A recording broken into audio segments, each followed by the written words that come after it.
সত্যিকার ভালো স্ত্রীর জীবনের সবচাইতে দামি সম্পদের নাম হচ্ছে তার স্বামী।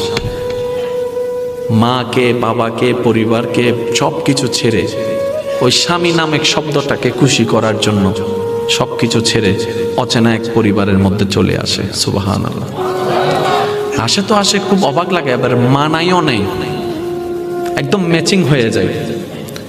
যেখানে যাই সেই রকম একটা মেন্টালিটি আল্লাহ পাক তাদেরকে দান করেছেন ম্যাচিং হয়ে যাওয়ার জন্য।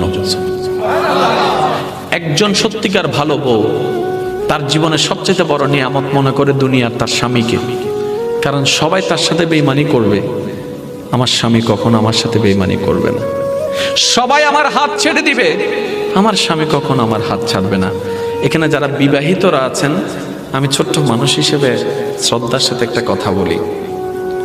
এক ঘরের নিচে থাকলে, একই ছাদের নিচে থাকলে অনেক কিছুই হবে, মন মালিন্য, পক্ষে বিপক্ষে, পছন্দ অপছন্দ অনেক কিছুই হবে।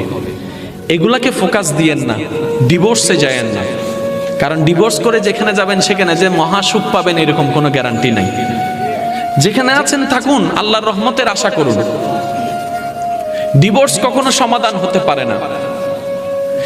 স্বামীর কাজ হচ্ছে স্ত্রীদেরকে মায়া প্রদর্শন করা, মহাব্বত প্রদর্শন করা, কেয়ারিং পছন্দ করা, কেয়ারিং প্রদর্শন করা। আর স্ত্রীদের কাজ হচ্ছে স্বামীদেরকে ভক্তি করা, শ্রদ্ধা করা, সম্মান করা। দুইজনের পক্ষ থেকে যখন এই ইসলামের নিয়ম দুইটা চলে আসবে,